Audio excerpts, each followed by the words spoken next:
Welcome to the What's Your Weird Story podcast. Everyone has at least one good story. And some of us have stories that are just to the left of normal. We're interested in the ones that push the boundaries of what we can perceive. Stories that defy explanations. Stories with an air of mystery. Stories we might not share for fear of being thought of differently. But don't worry, we're all friends here. So, what's your weird story?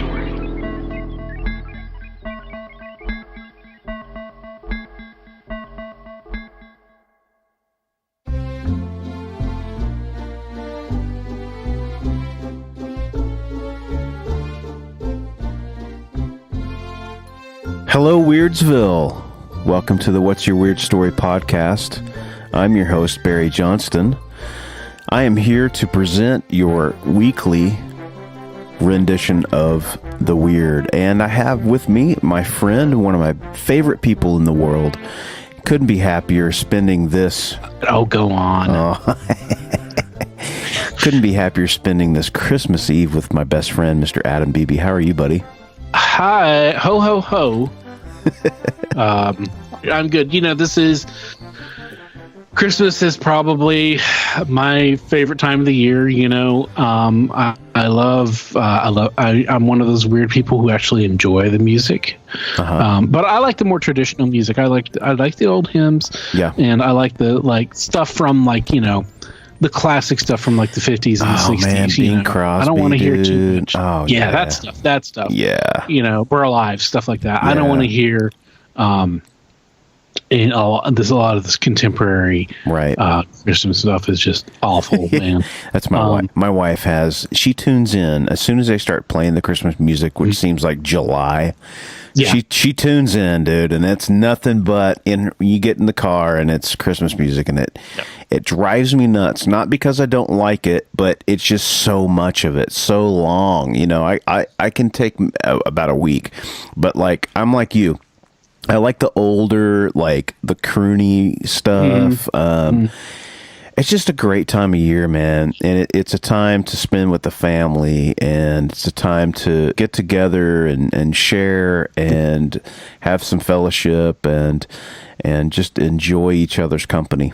I love giving gifts. When I was little, of course, I loved getting gifts, all the toys and stuff. Yeah. But now I like giving gifts. You know, we talked about that a couple of weeks ago. Barry, we didn't talk about you. What's your approach? What's your strategy for gift giving? Are you... I'm not a great gift giver. You're not I'm not, man. Do you get a list from your wife, or do you just give her money? I give her money. Her money. She does the rest. I know you're dynamic. That's kind of what I... To be fair, though, I see, we used to, when the kids were little, it was all about the kids. But the last couple of years, we have gotten gifts for each other, and so I do put time and effort into that. But it's our kids are getting to the point where gifts aren't really that important. It's money, so we're just kind of give them money nowadays, unless it's something that they really, really want. But my gig is cooking.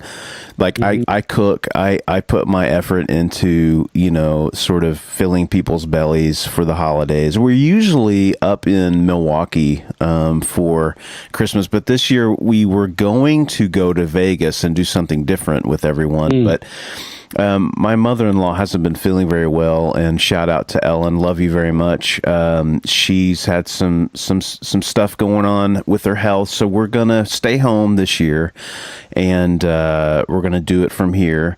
But yeah, we're usually up in Milwaukee. We spend it with them, and we have a tradition where we'll go out. We do a Christmas Eve gift opening. And do you? Yeah, And so, when the kids were little, we would do the whole go out to the car, get ready to go have dinner. Oh, oops, I forgot something inside.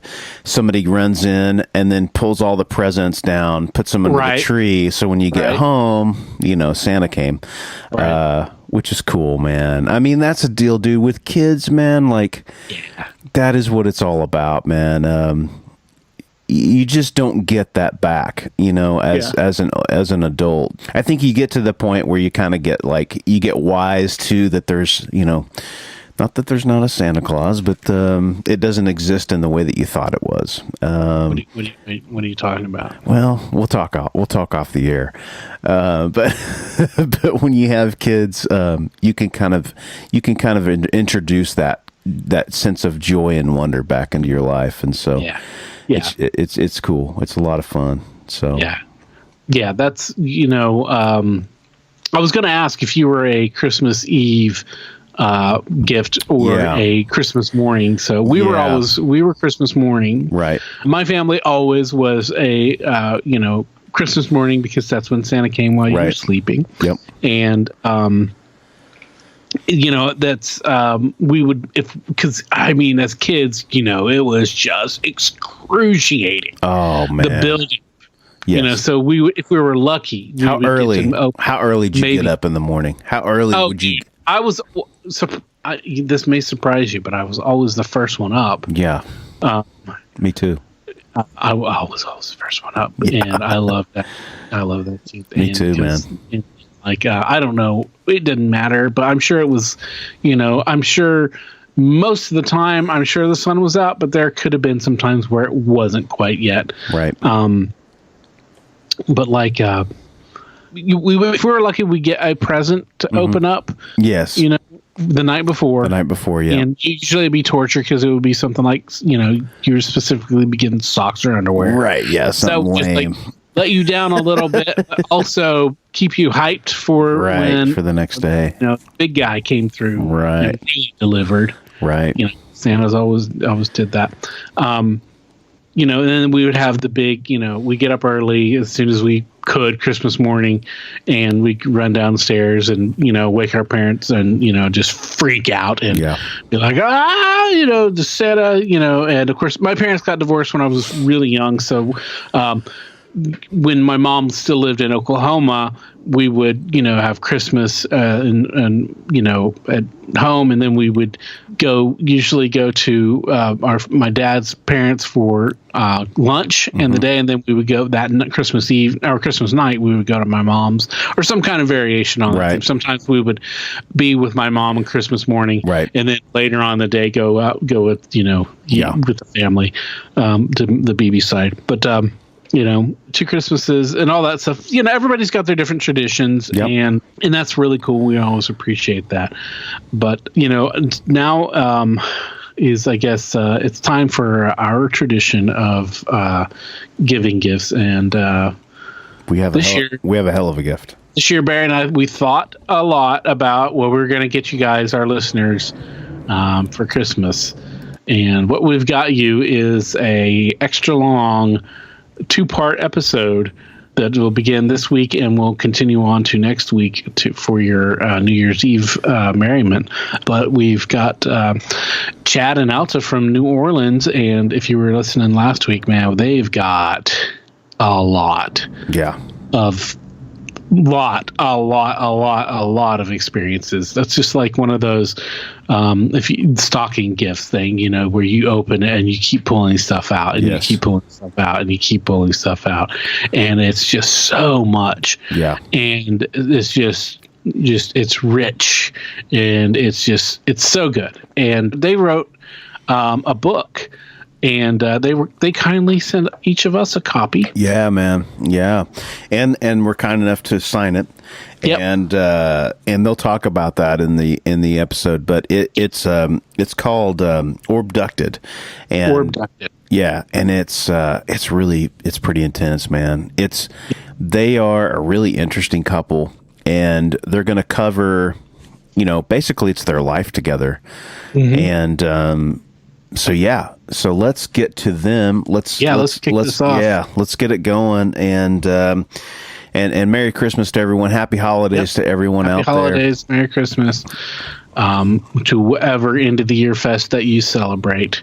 Because we're definitely not exclusive. We're inclusive. Absolutely. Inclusive as Yeah. Maybe we should bleep that. It's Christmas time. You're going to be listening with your family. So. I might get a present taken away for that one. Yeah, I know. All right. Chad and Alta, what's your weird story?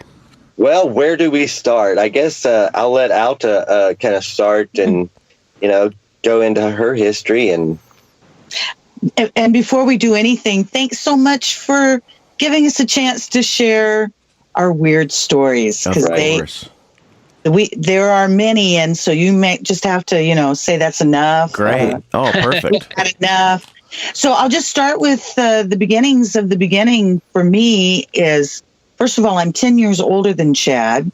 I'm born or come from, my origins there's a lot of mystery in my history. Before I go any further, I'll share what I do know. And again, it's pretty brief. I'm from the Southwest, and I am a late 1950s baby. And one of the first weird stories connecting with me is that my mom, who I was primarily raised by, I had a stepfather from the time I'm about 5 to 15. But other than that, it was mom and I. And she was very interesting. She is no longer with us physically, but she was a very interesting, with a lot of mystery in her history, kind of woman, self-made woman, if you will. Mm-hmm. And when I say that to you, I say this, that she didn't share this too often to too many folks because, again, whatever her mystery was all about, I think it was intended. And one of the first things she would tell people, the few people that I remember hearing this about when I'm young, and when I say young, maybe 9, 10, 11, somewhere in that age range, that would make it, like late 60s, early 70s. She would indicate that when I'm a baby, which would have made me, I think the indication was about 6 months old, she's the driver of a car. I'm the only passenger with her. Mm-hmm. She says that it's broad daylight. We're driving across a highway in the Southwest. I have no idea where exactly. And she claims that a metallic, I don't remember exactly the word, it would seem like UFO, small metallic UFO came down out of the sky and stopped her on the road. Wow. Now, yeah, when she didn't talk like that, she didn't talk like that. And I had no interest in that. Right. And when, the couple times or the few times I remember it ever being expressed, I remember, as I've said, anybody, that's willing to hear this, that I was crawling out of the room. I was so embarrassed. And I was positive she was nuts. And I knew better. She was far from crazy. Right. But something wasn't working. Yeah. It just wasn't registering. So that was, so just so you know, a little further into our weird stories, I had no interest, and it was extremely embarrassing. And I don't remember anybody ever challenging her, and I certainly didn't. And I just didn't even want to hear it. But I heard it more than once. Wow. And so you add that to the fact that I've got a lot of, as I say, mystery from my beginnings. My photos, like, there's no baby pictures. I'm not trying to say anything other than just my reality. Right. I have no baby photos. I've never seen an original birth certificate kind of language. Oh, wow. Wow. Yeah. That is a lot of mystery. Yeah. Too much. I'll say that. So I've worked really hard. All I've really had is myself and, of course, Chad, love in my life. And as far as family is concerned, since my mom has crossed, and there's just no one to talk to. There's nobody to refer to. And some of that stuff even gets weirder. So, right. So you didn't have any other family other than your mother that you were aware of, at least? Right. When I'm young, I'm under the impression, I was actually misguided. Let me just put it that way, that my dad had died, my birth father. And I certainly accepted that and heartbroken, so on and so forth. And then I find out at 27, that was not true. Wow. And then all of a sudden at 27, I mean, I don't want to tie up all of this about my little strange beginnings. You know, I don't know how much time you all have, and I know We all the time in the world. Well, then I'll try to not let it be boring. But what I discover at 27 is all of a sudden I'm being offered to speak to my birth father long distance on the telephone. And it's like, what? Wow. Oh, well, I don't have time to process. I'm so excited and I'm so confused. And did I mention excited? I was just so excited. Yeah. And we meet on the phone, as they say, I guess, officially. And then within, I can't remember, a very short amount of time, my mother and I took a friend along as a backup support, drove from, at that time it was Little Rock, Arkansas, to the Southwest where my dad lived, for them to apparently reunite and for me to meet him.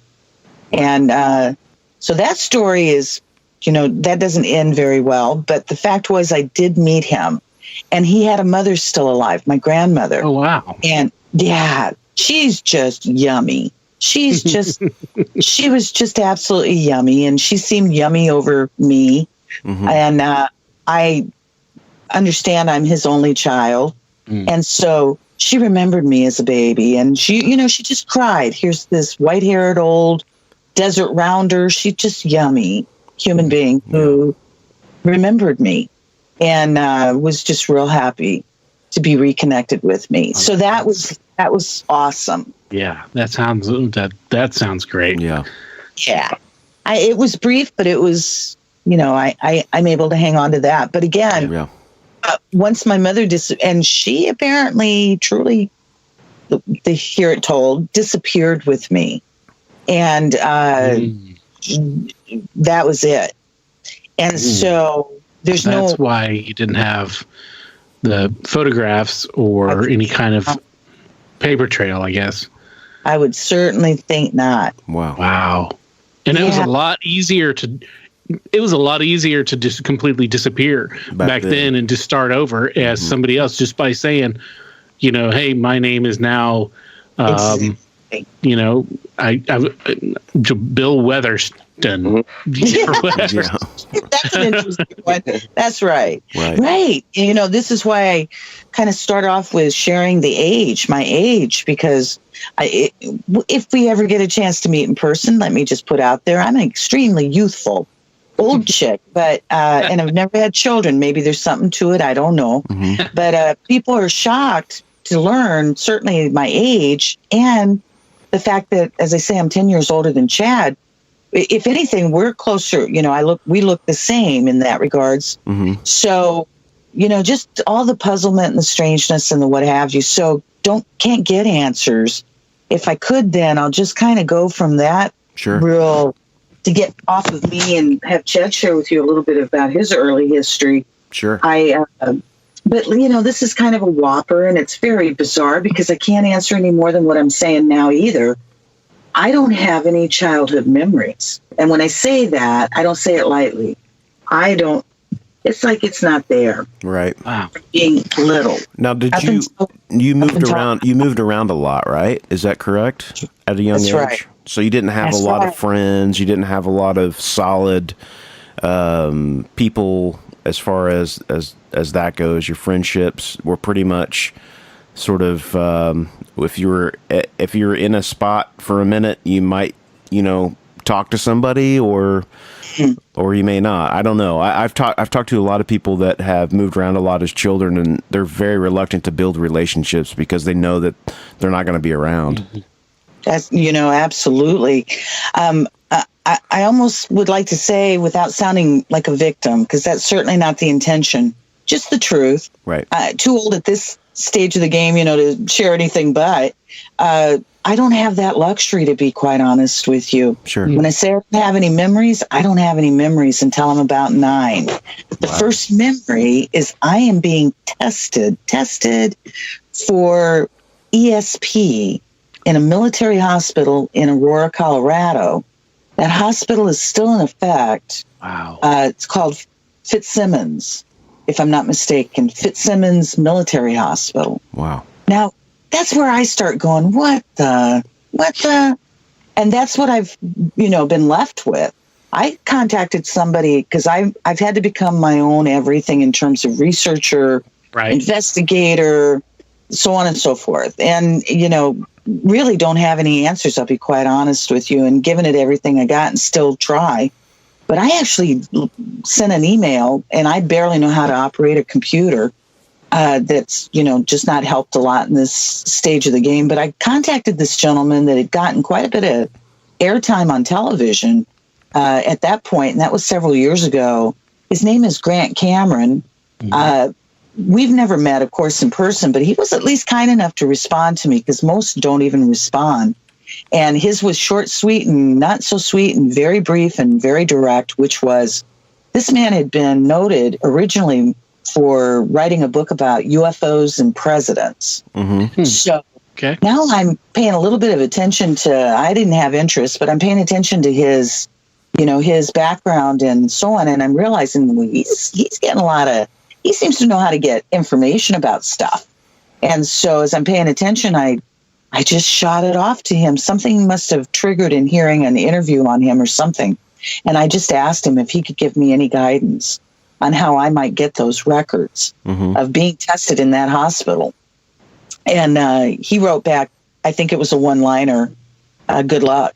No, that won't happen. Wow. Right.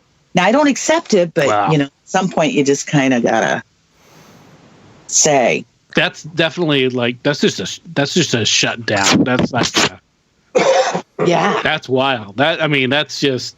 And so, so I want to back up just a tad to this ESP, the psychic testing, the psychic power testing, because that's just fascinating. That's just wild, because we know, it's historical record. You can go out there and you can find out where the government and the, and the military and the intelligence agencies were investigating, spent a lot of time investigating psychic powers of all kinds, especially there in the Cold War era. And that's right there where you're talking about. And that's just, wow. I'm amazed. This is so cool. It's just kind of nuts. So you were at this Air Force base. What did they, what kind of testing did they do? What did they, do you remember? What can you at least remember from that to share? So it's, again, thank goodness, pretty brief. And the memory is because I just don't have any before that. As much as I try to force it, it just doesn't seem to be there. But so I've relied on pictures of myself from the age of 2 on. And those show us, Mom and I, all over the country. And so but those are just photographs. There's no memories there. So the first memory, the only memory, is I'm in a sanitized, very sanitary environment. It seems all white. And it's a large room, and there's a man sitting. I'm sitting at a small table, very small. On one end, this man, it seems like he's got very dark hair. I almost want to say black, but again, the memory is just pretty short and brief. He's in a long white coat, looks like a doctor. Now, how I even understand that, I can't explain to you, but I do. He is holding up, there's a little block, a little thin barrier, a little wall between us on that table. I can't see, and he's holding up cards and asking me to tell him what I see in terms of geometric shapes. Yeah, that's what I remember. Wow. And again, it's short and brief, and then I seem to check back out again. Wow. Meaning the memory closes down again. Wow. I have no memory of leaving Colorado, but we meaning my mother, my stepfather, and myself, must have moved, I would say, I kind of, again, guesstimating, relatively short after all of this, because I'm somewhere around 9, but next thing I know, I'm in the Midwest. Lived in the Midwest for about 10 years, somewhere in that age range. That's where I consider my formidable years where I was raised. I'm very grateful because it was awesome. Yeah. had all that kind of larger city, small town, cornfield environment. Mm-hmm. And very grateful because I established some friendships there that I still, even though there was a long break in between several years, I got reunited with a couple of these friends from my childhood. It maybe at one point it had been a 40-year break where we hadn't connected in 40 years. Wow. And then we got reconnected, and they've been, able to kind of fill in a little bit of strange blanks for me of living in the Midwest with them and so on. But yeah, but I don't have any memory of moving there. And then all of a sudden I'm there, and I think I might be about 12 or 11, something like that. So there's just a lot of time that's in and out. Yeah. I also am told I was extremely sickly. To hear my mother tell it, if she was having this conversation right now, she claims I'm a preemie, 7th-month preemie. She claims that I was extremely sickly those first several years of my life, and underdeveloped lungs and just all kinds of. She just made me sound, just like Wow. halfway on death's door. It seemed like. Right. So who knows, as far as memory is concerned, how much that's affecting. It's hard to say. Wow. Yeah. Yeah. So that's my weird story from my beginnings. And then Chad, if you wanted to share your first memories. Yeah. Only had a few. There was one of my first kind of strange things. I grew up in Arkansas. Dad and grandfather and uncle, they were all rice and soybean farmers, and we had we were out in the deltas. Yeah, we were in the deltas of Arkansas, and our house was pretty much in the middle of a field, kind of. There was a drive out to it, but we had the rice and soybean farms, all around us, and I remember this was soybeans at the time, and this was like right outside the house, between the house and our little shop where we had my people had their tractors and stuff, and there was these 3 burnt circles, and they were like bam, bam, bam, right in a row, in a straight line, probably 12, 14, 15 foot in diameter. But I remember I guess I was around 6 or 7 at the time, which would have made it early 70s. This would have been early 70s. Okay. And I remember them being very confused, had never seen anything like this, had been farmers all their lives, So that was kind of my first memory of anything weird. My mom and dad later on, they split up and divorced, and my dad got with this, my stepmom, and they had some weird things happen in their house. Like one time they were only out for a short time. Now they were in Texas, and right? This was, I think this was in Colorado at the time, and they come home and the whole house is rearranged.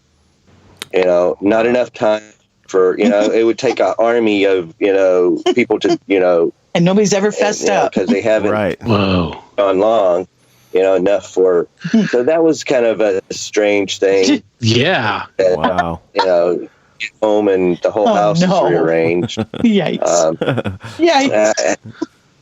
Yikes. Had some other things happened, not necessarily to me, but with my one of my brothers from my dad's first wife. He said that he came home one time. He was there by himself, and he said the whole house just kind of started shaking. It was like the doorknobs and the doors and everything, and it wasn't like this was in Houston. Okay, and he said, there was no like a quake, earthquake or anything like that. He said it just freaked him out, and he went outside and sat on the curb until somebody else came home. Wow. Yeah, but so again, nothing. A lot of things happened to me personally. Yeah. Until later on in life, but but had some very strange stories with relatives. Right. Right. And right. and that kind of paints the foundation for things can get weird sometimes, and that's just kind of the way it is. Like that's interesting. Wow. That house shaking story reminds me of one of our earlier guests, Dara. She had a apartment that she was in when she was in college that it shook like that, and she also had a lot of things that's happened over the course of her life. So that's still, I've heard of something like that where it's the shaking house that is definitely not an earthquake. Right. And this same brother that he's talking about had some real, as far as I'm concerned, spooky, down to the core spooky experiences with dolls, Chad. Oh yeah, this was later on in life. He's got doll stuff. He has 4 children, 2 girls and 2 boys, and he said that the kids were all in bed, and it's just him and his wife in there watching TV or just chilling out in the living room or something. And he said they keep hearing this baby doll, one of the girls' baby dolls. So they go in there and they're it's creeping them out because nobody's playing with this doll. It just starts. Yeah. So they take the batteries out and put it down and forget about it. Well, it keeps doing it. Without even the batteries in it. So they say they get it out and they take it and they put it out in the garbage can, out in the outside, and they said every time they go out to put more garbage in the garbage can and open it up, it'd talk again. Oh my gosh! Oh, no, thank you. I think at that point I'd just be throwing it down the street. I don't care where it is. Right. Drop kicking it to the woods or something. Yeah. Jeez. He said he felt bad for the for like if the trash men go and dump the trash in there and this baby starts talking this baby doll starts freak them out so No kidding. But, yeah, he's had some really kind of spooky stuff and, a lot of the family has. We're discovering some of the stuff we're sharing and going to share with you all. They certainly have had their stories as well that they'll never go public about. They're letting us, do it for ourselves. That's cool. Probably sink or swim, but they certainly shared them with Chad. And so that's kind of just the little short history and the beginnings of our story, if you will. And then just real briefly, I'm starting to experience, as I'm living in the Midwest now, I'm starting to experience, I've kind of babied up most of the language, I think, from just my own purposes to survive so much insanity, it would seem. But I use the word ghosty instead of ghost. And, I started having ghosty experiences, not all the time, nothing like that. I don't walk around necessarily seeing dead people. But I did a couple, I did have a couple of experiences that were pretty specific that I couldn't doubt. And then at one point in this Midwest community, I happened to have a guy friend, literally like a buddy, a guy friend he'd graduated from a different high school, and his family were the well-to-do, if you will, of this community. And he grew up in a big, fancy, old mansion. But these were very just yummy people in terms of there didn't seem to be, I didn't have any sense of any kind of prejudice or anything of that nature, because I certainly was not raised of money. Yeah. And when I would go over to this home, it's very elegant. They're very proper. And the mother, she was very elegant. She'd been a ballerina instructor kind of person. And they had the big libraries with the great big, huge, thick doors, the big wooden doors. Yeah. And And so I'm over there one time, invited for dinner, and they have the table set, and there is, a setting that is all set up for the invisible. And they do that every night, apparently, or every meal. They create a setting. for that you can't see. The rest, Really? So they had a chair. They had a chair there that with the Everything. plates and everything purposely And set chocolate. and everything, and for somebody who wasn't physically present. That's right. And these Did they really put well- down the food as well? In all honesty, I can't remember. I'll have to give thought to that because thanks for that question. We love questions. I honestly can't remember. I think I'm in such shock of the fact that this was Right. considered. And I just thought, Right. well, man, I came out of a weird world and it just doesn't even, my mom didn't do that kind Yeah. of thing.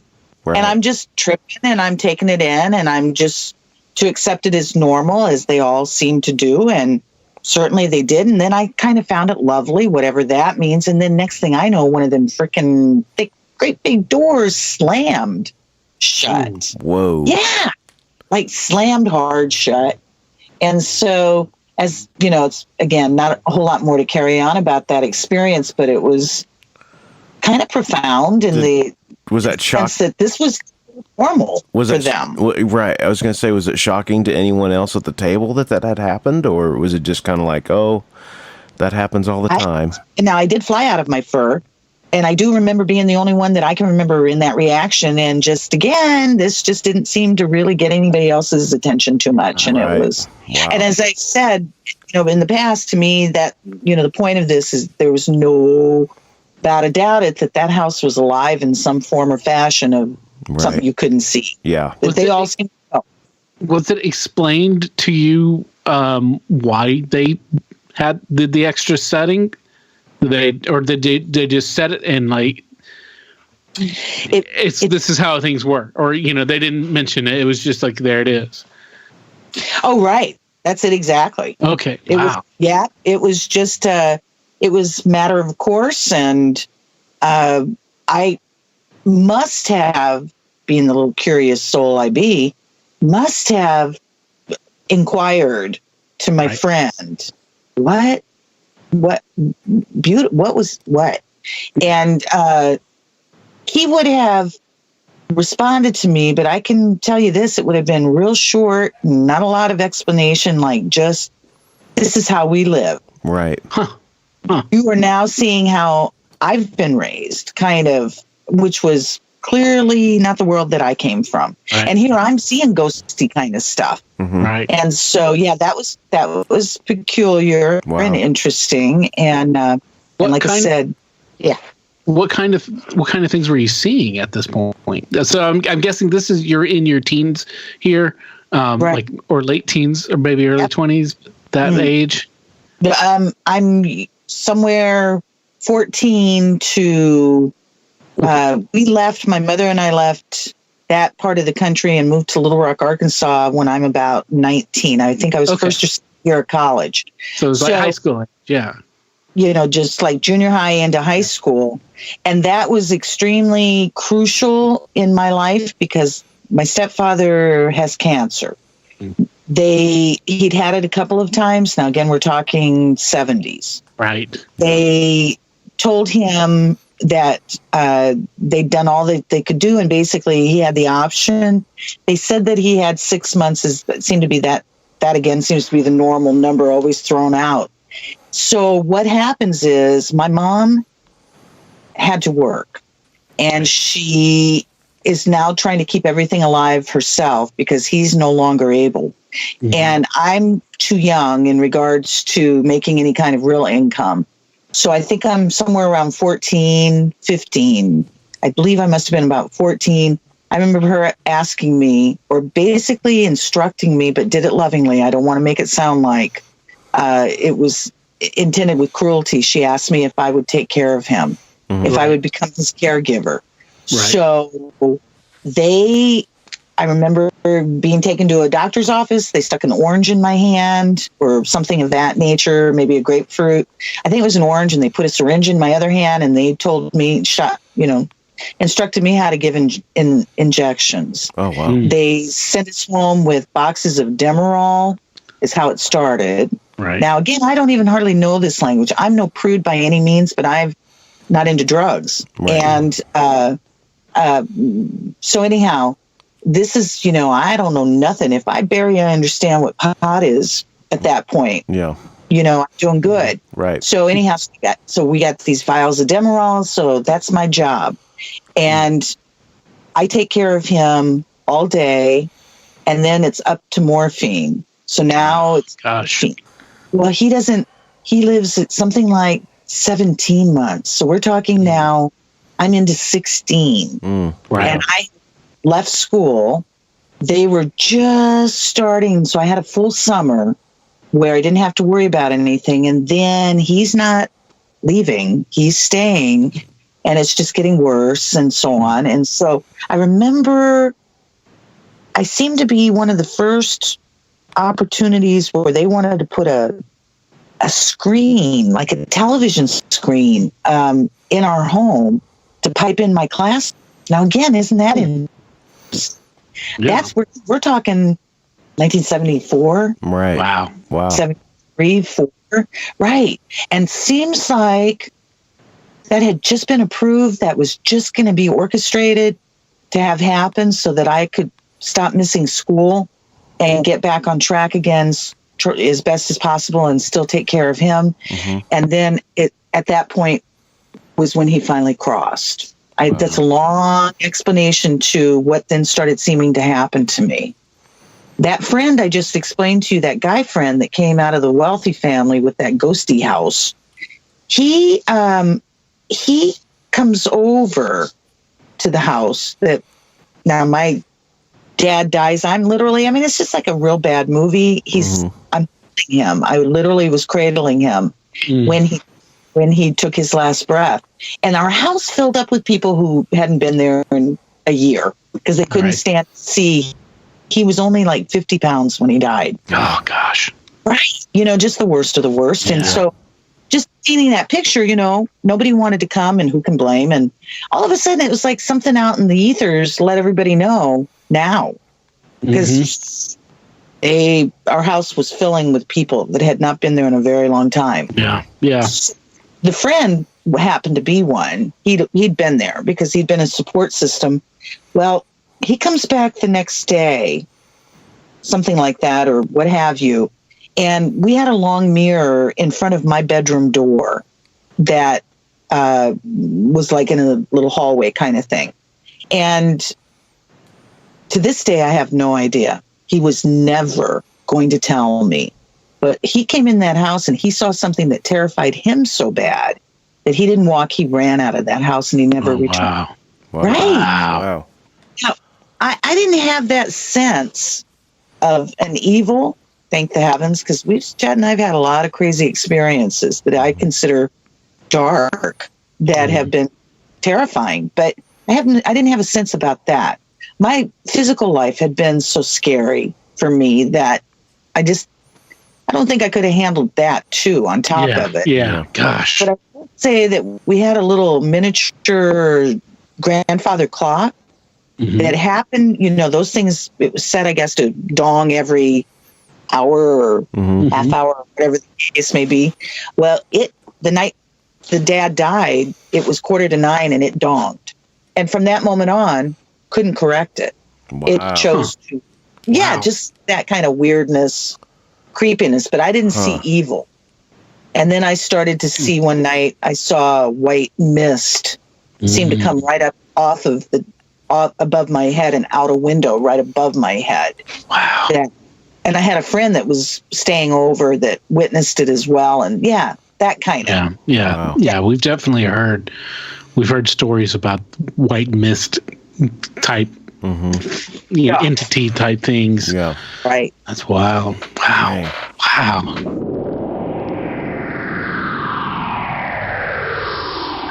Hey, that's a nice t-shirt you got on there. Oh, thanks, dude. It's brand new. Do you like that? It's one of the official What's Your Weird Story t-shirts. Where'd you get that? It's funny that you ask. I just got it off the brand new Spreadshirt.com site for the What's Your Weird Story podcast. There's no www. You just go straight to shop.spreadshirt.com/what's without the apostrophe WHATS -YEOR WEIRD-STORY, and that'll take you right there. I mean, you can never own enough clothing. Well, it's true, Barry. There's t-shirts for the ladies because, they're cut differently. There's hoodies, which are really cool. There's 2 different kinds of hoodies, and there's also tote bags, so you can tote your stuff. That's so cool, man. So if you guys go out to spreadshirt.com, What's Your Weird Story? Currently, there are 2 designs, but there will be more going up very soon. So just keep your eyes out for that. And if you decide to get one of our shirts, tag yourself on Instagram to ours or Facebook. Show your love. Show us what you got. Let's see your true colors.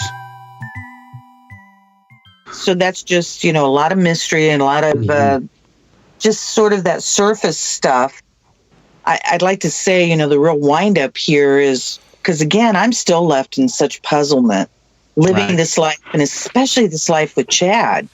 I'll mention, because I feel like, because I checked into y'all before I ever reached out to you, and I so enjoyed, what I was learning about the both of you. I think you're childhood friends. That's right. Oklahoma, if I'm not mistaken. And and then I believe I shared a message with you that I'd lived in Oklahoma a period of time and had a very crazy experience take place there. And so it was so enjoyable. You all have stuck together and kept this connection and having this little bit of history and all. And you seem kind, and you seem, genuinely interested in any of us out here with these weird stories. For sure. Yeah.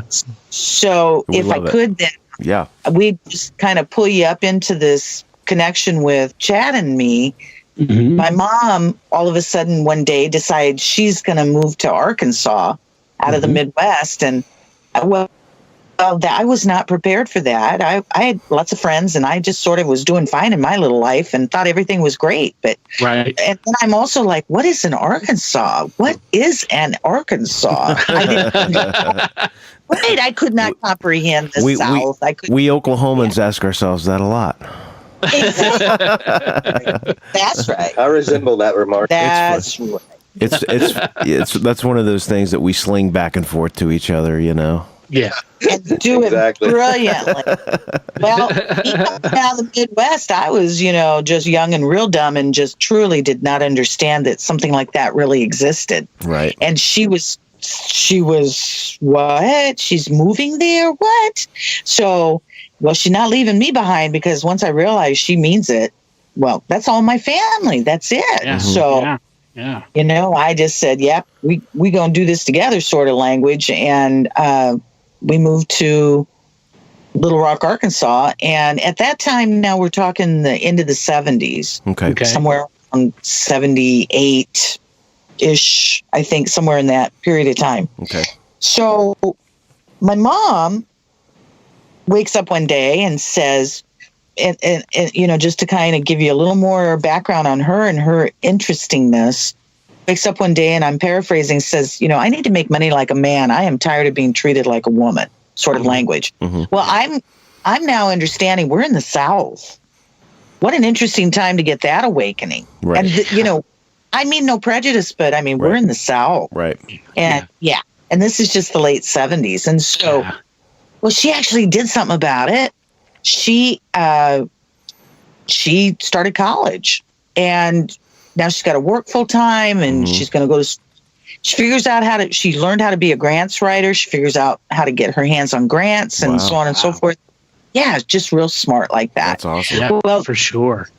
She decides law is the direction she's going to move in, and I'm like, that's again very interesting. Yeah, and I'm very puzzled by everything. And wouldn't you know, Bill Clinton was one of my mom's first law professors. Oh, wow. So wow.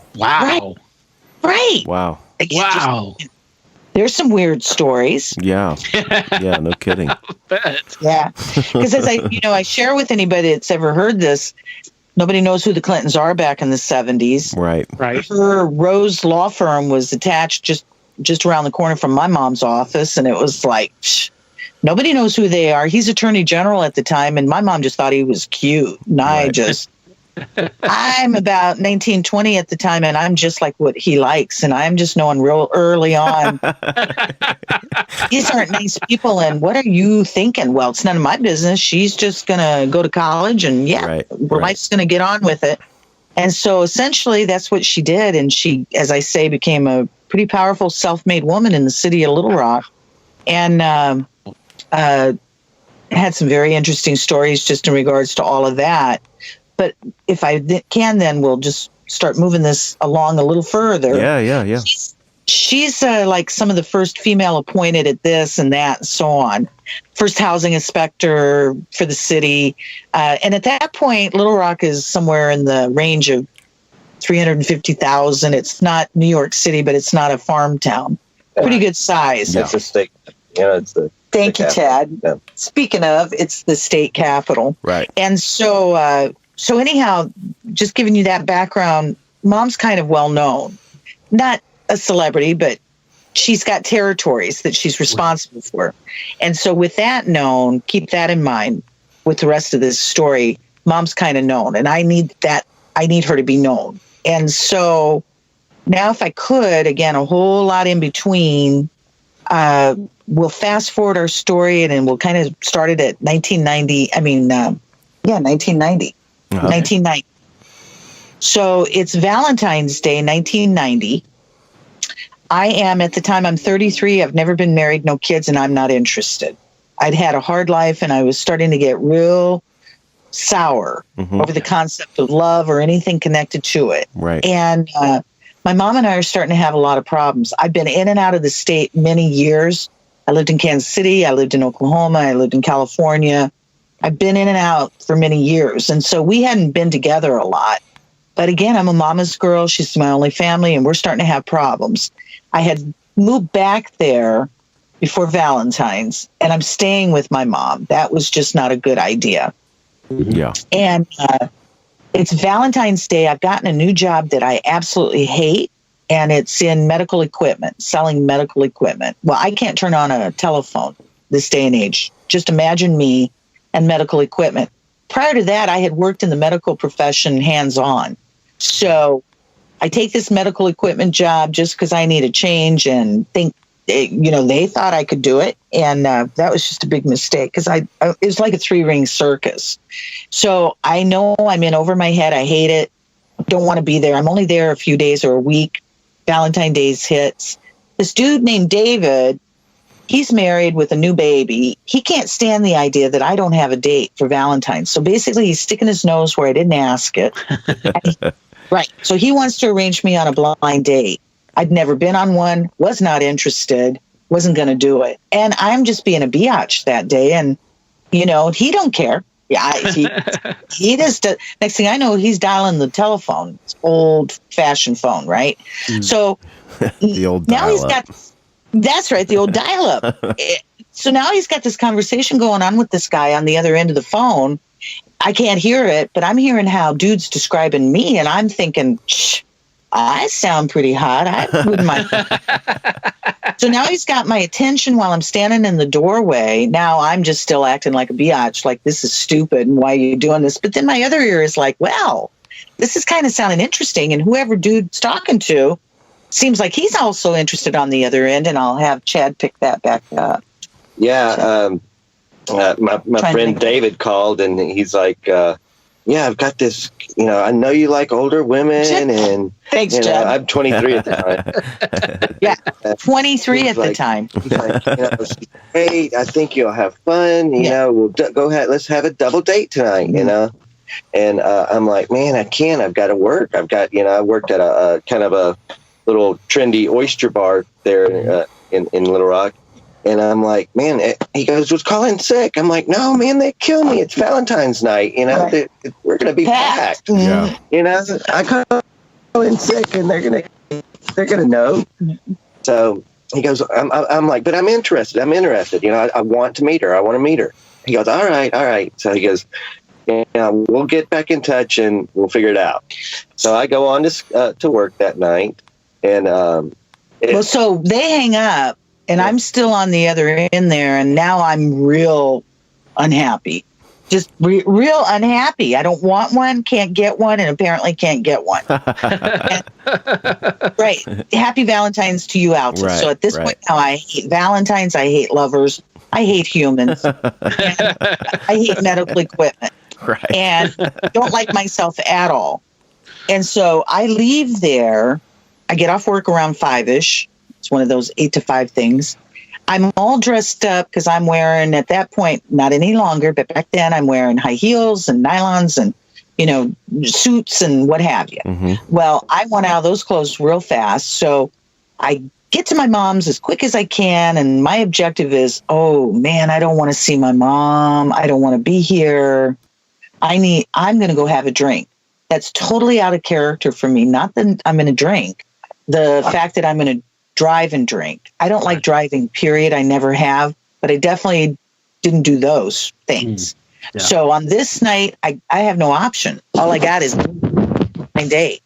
So I get home, I get out of all my, workwear, put my tinnies on, my jeans, and I'm out that door. So by the time I come out of the house, I'd say it's, I don't know, between 5:36. We're in that time frame. Now, I'm in my car and I'm pulling out away from my mom's place. Now, neglected to mention, my mom had moved to this area in between me living in that part of the country. So that whole area is new to me. I don't know where I am. Mm-hmm. Right. So now I'm real befunked. What am I going to do? I can't go back home. I'm not going back home. I got to do this, but I don't know where to go. So I'm really, and again, there's a reason for all this story. There's a whole lot of high strangeness. Mm-hmm. Let me add that word, high strangeness, to this story. Yeah. And, I don't want to bore people. There's nothing boring about it, but there's a whole lot of stuff that I'm going to cut out just to get to this point about Chad and Alta. That took place from the point of leaving my mom's house. I end up in a place that I'm not positive. I'm to this day couldn't tell you really existed. Now I start to sound crazy. But that whole evening on Valentine's seemed to be arranged. That's my word for everything that took place that night. Arranged. Huh. So, right. So, okay. So I start off in one place that is close to what I think is my mom, in my mom's neighborhood. And it seemed quaint and it seemed like it was going to be safe. Right. It's still daylight out. And there's stuff that happens there. My lights seem to go out. Now, I remember ordering a beer, but I don't remember drinking the beer. And I'm not somebody who likes to brag about drinking, but I've been able to drink in my life and my own in the past. I don't ever remember my lights going out over a sip of a beer. Right. But all of a sudden, and the bartender's a little old, rosy cheeked. So yeah, the woman that was running this little operation, just like Chad said, she looked like a German grandma, little fluffy round with, it just looked all just nicely arranged. Right. And so, and there's nobody else in this little small location. And so anyhow, again, a lot to that. But from that point, next thing I know, I'm now at another place, a point B location. And I have met, then I just got to fill it in because now it just sounds too bizarre. When I met that first spot, mm-hmm. There's nobody in this place, and it's teeny, it's tiny, except Grandma. Right. And it looked like it was out of time and place. And she hands me this beer. Next thing I know, the door opens up. It's still light out. And I see these two dudes walk inside this place. And when I say handsome, that does not begin to describe either one of them. It goes beyond that. I don't know how you get beyond that word, but it goes beyond that. One is very blonde and one has got dark hair. They're both exquisitely dressed. Now, it sounds like I'm all into clothes and all. Maybe I used to be back in the day, but that's not my thing. I'm just describing. Mm-hmm. They are moneyed looking, casual, but moneyed. The blonde's got a leather bomber jacket on.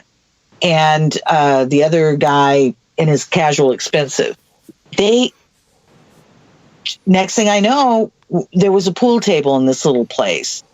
Asked me if I wanted to shoot pool, something or other. Next thing I know, we're shooting pool. But then it feels like really relatively very quickly. I don't know names.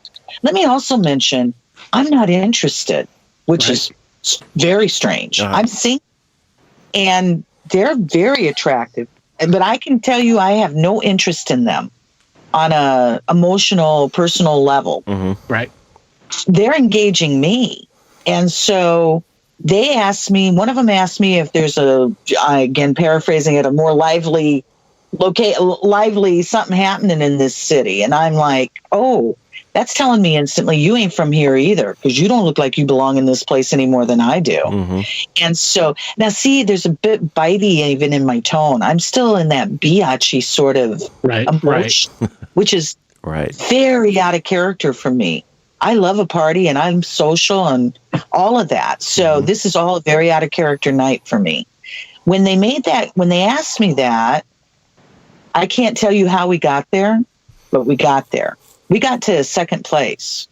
Now, the only thing that makes sense to me as to why we were at that second place is that it happened to be a huge sports bar. I remember it, I say huge, a large sports bar that I had never been to before.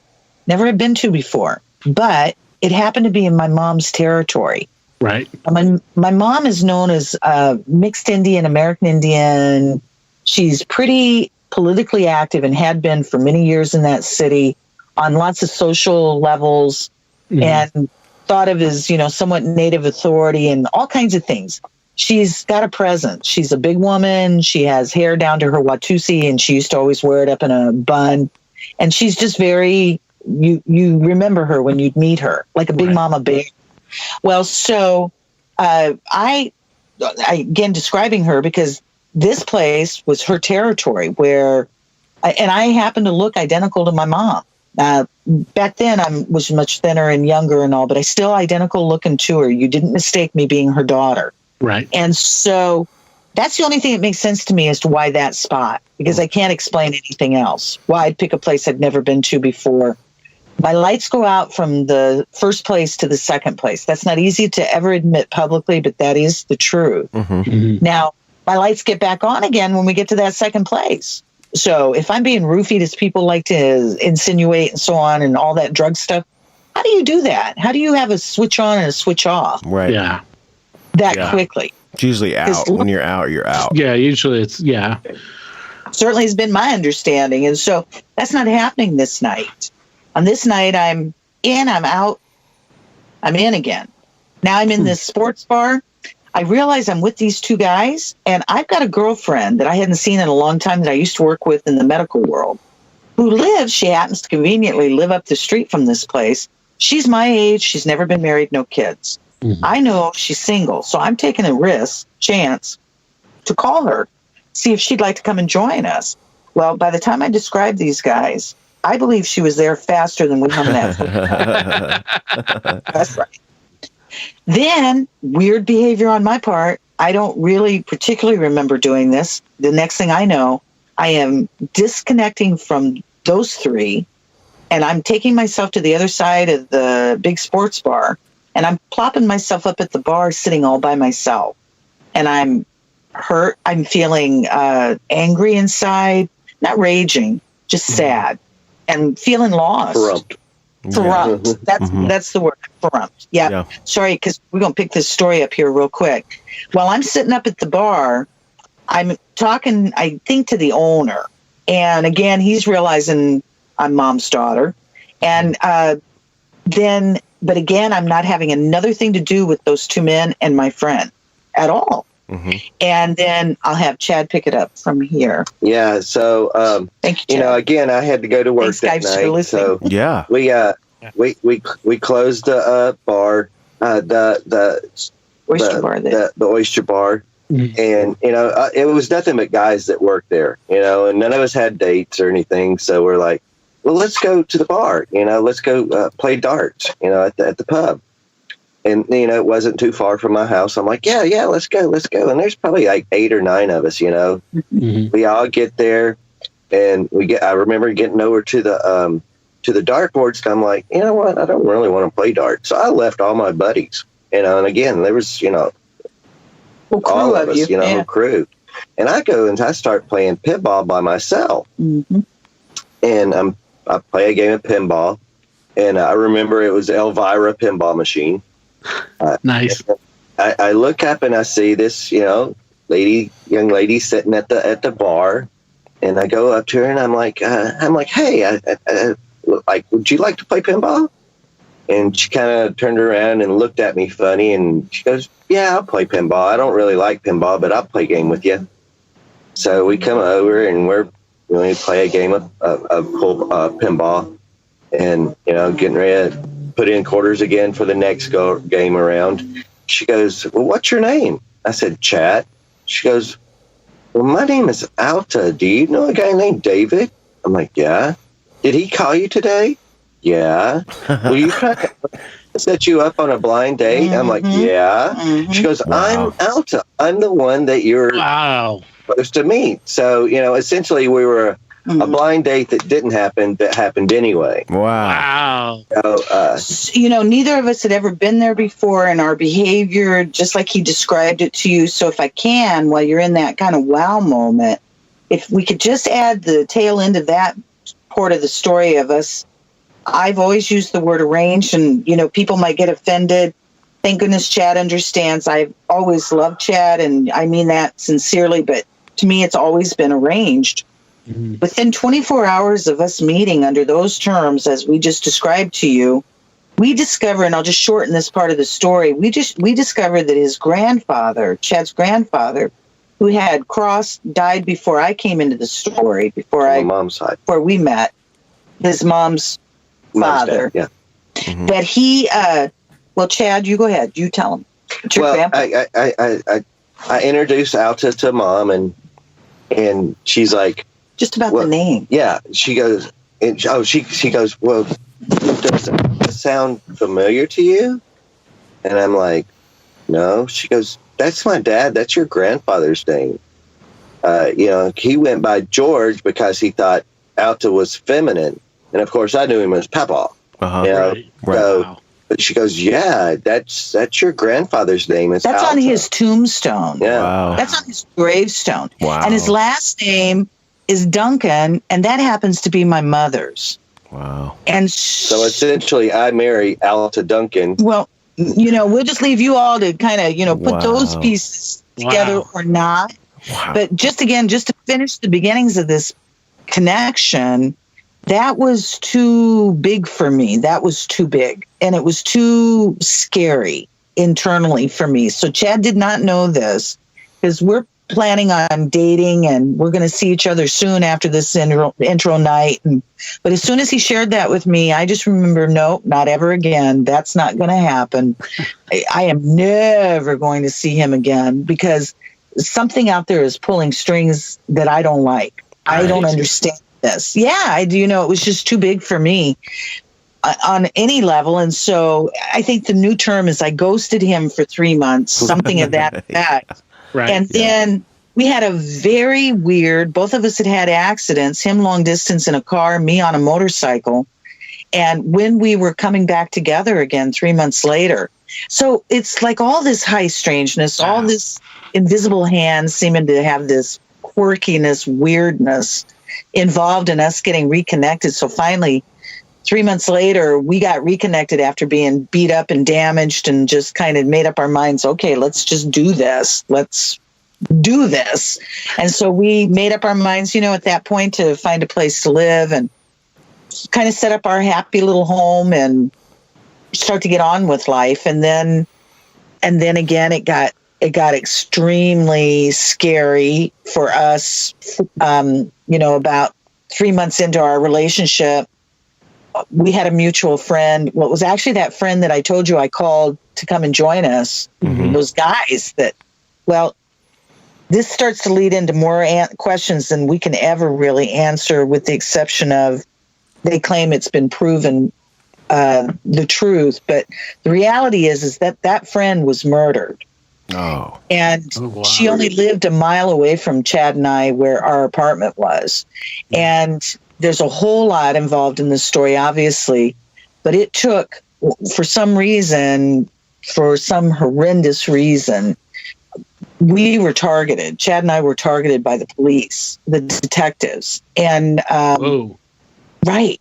And I'll just just for people to know, that goes beyond a weird story. That's too big. Right. Because we're never, we have no idea what has done this to our friend. We have no idea, is it trying to do this to us? Right. We don't know anything. We only know that for some, there's, lots of probably good reasons that I can't fathom, that are not good reasons. Their interest seems to be in us. Me in particular, Chad secondary. And so they basically took our lives from us. In terms of the harassment, and word started getting out into the community, the city, that we were being looked at, targeted, interrogated, and all of this insanity. Now, that then changed the dynamics of everything. And I can imagine. Right. And if I might, so just so this not get left out of this story, you don't make those kinds of announcements publicly without, being able to at least fulfill that story. It took 20 years. That essentially haunted us for 20 years. Wow. And then finally in 2010, Chad? Yeah, 2010, it was solved with DNA. Wow. And that was in prison. But absolutely this kind of crazy life that Chad and I have been dealt ourselves and so on. So Chad and I ultimately moved to Louisiana in 1994. My mom had left Arkansas. She'd moved to Louisiana, invited by some friends that I did not know at the time, that helped her be convinced to come and move on to they had a large property out kind of in the swamps of Louisiana, probably an hour or so outside of New Orleans. And so my mom moved there. Chad and I were living someplace else. She said, why don't you come and join us? There's a couple of homes on this property. We'll work and, so on and so forth. They offered us a deal. And so I missed her horribly. We all love each other. So we took her up on the offer. That's what brought us to Louisiana originally, him and I together. That was in 1994. 1995, somewhere at the end of 94, the beginning of 95, or we're just into 1995, I'll again have Chad pick this up. We saw our first, the only other way to put it is, UFO. That's the only way to put it.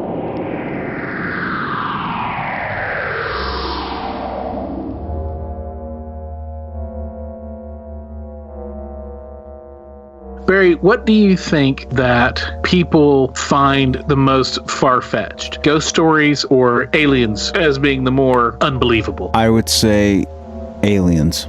I would agree with that probably too, because I think with ghosts, there's a part of the belief system that is abound throughout the world, and we want to have some kind of assurance of some form of life after death. Whereas with aliens, it's unknown for sure. It's completely unknown. We have only our imagination. We don't have a lot of universal stories that we agree upon that these things exist, maybe. To believe in aliens is to believe that we are not the sole existence of this world, which goes against a lot of belief systems. It definitely does. But the great thing about what we're doing here is we are open to all your stories about ghosts or aliens or anything in between or anything outside of. We're not here to judge. We're here to just talk and to share. And we don't want you to think you're crazy, because you're not.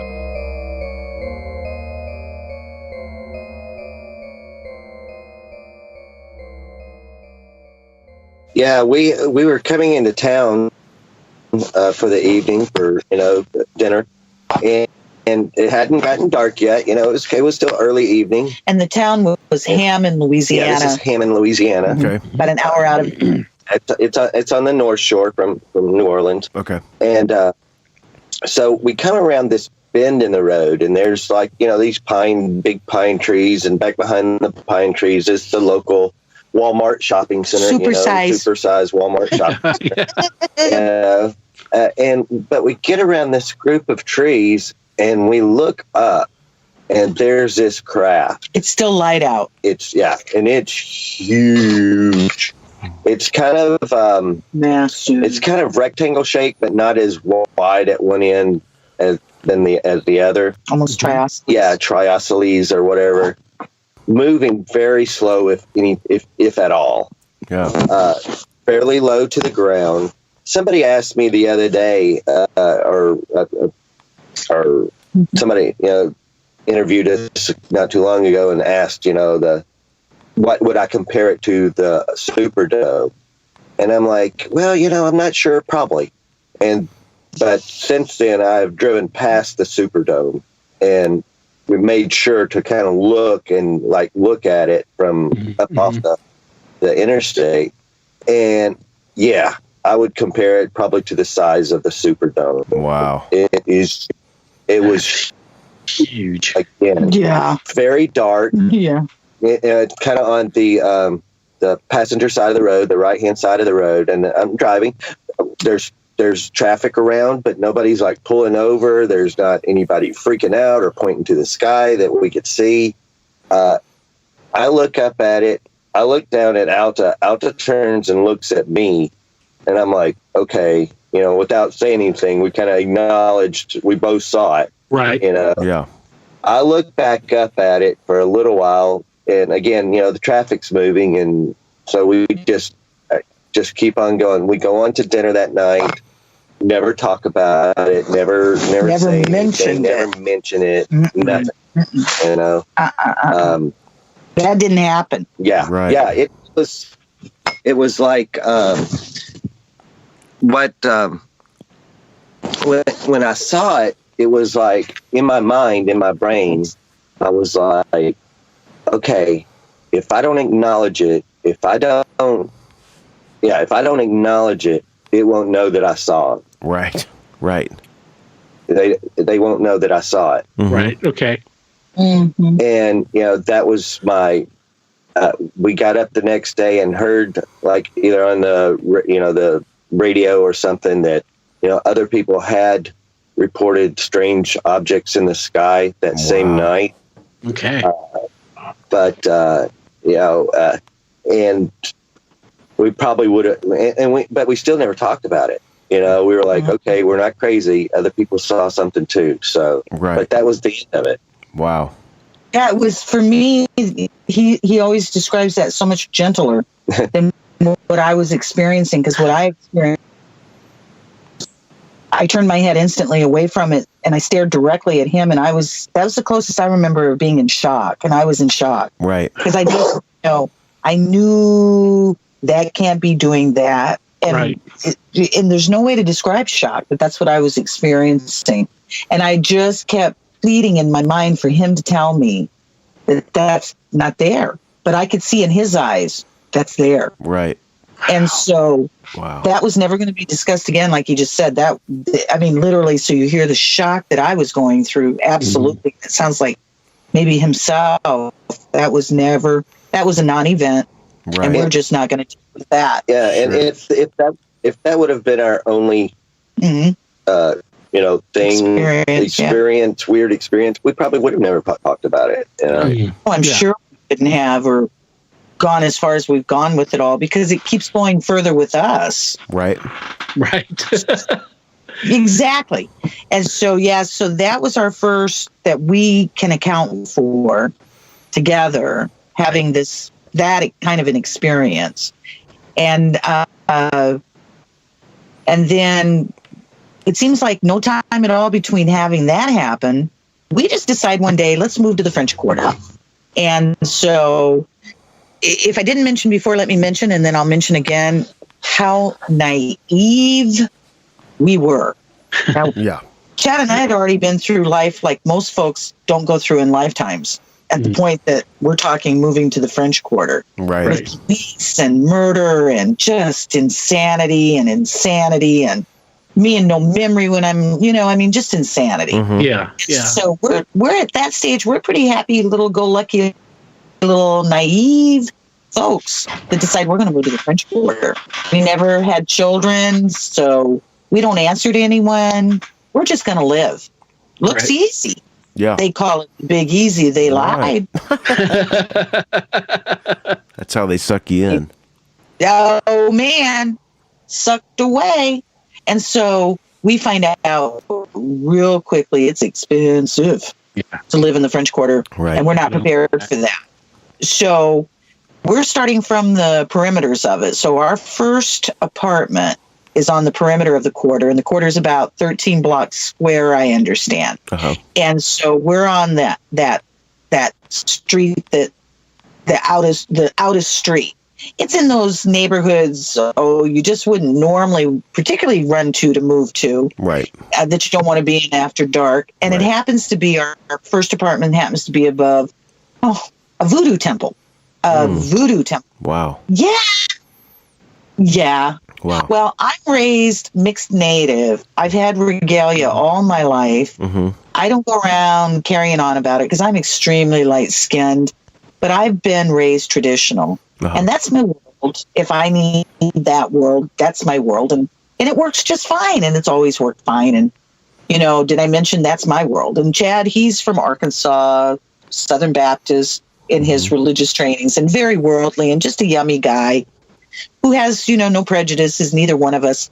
But neither one of us are prepared to live above a voodoo temple. Oh, I can imagine. I can imagine. Oh, boy. So we move right into that little apartment. Now, this voodoo temple, just to give you, again, background, talk about a weird story. It happens to be highly tourism. People come from all over the world to experience this area. All the movie companies out of California, New York City, when they want to do anything voodoo, hoodoo, scary, they film in our courtyard. And so that's interesting. Wow. But in the beginning, it was very interesting because that's how we're seeing everything. This voodoo priestess, she's got a chicken coop full of chickens. Mm-hmm. She's got a big snake that she dances with, mm-hmm. and she's got a small voodoo temple. The voodoo priest had just died not too long, maybe the year, I'm not sure exactly, whatever, before we moved there. Mm-hmm. That priest is from Honduras or Belize, so he's the real deal. Yeah, right. He's coming up out of that world, bringing his wares and his knowledge to this area, this location. This voodoo temple grounds and courtyard and what turned into small efficiency apartments that are in the courtyard, they used to be the slave quarters. This is 300-year-old property with its authentic structures. Damn. Just modernized to some degree. So I'm leading you into to have Chad share with you one of his first really interesting experiences in that apartment. Yeah, this was probably within the first few weeks of us living there. And Alton and I are in bed, we're asleep, and I kept feeling like something was crawling on me, on my chest. And I'd go up and I would scratch, and I'd go up and I'd scratch, always in the same exact spot, I get up the next morning and, I dug a couple of layers of skin off, chest. It's right there around my heart area, Yeah. Rib. And so I get up. I was waiting tables at one of the nice restaurants there in the French Quarter. And so I get up and go into work, and this memory starts coming back to me. It wasn't like a dream. It wasn't, it was different. And I remember laying in bed, and when I feel this, on me, I go up and scratch and, open up my eyes. And what I saw was this very short-statured African-American or dark-skinned man. I could only see him from his waist up. His waist down, his legs and lower part was all like that mist, kind of mist kind of thing. Wow.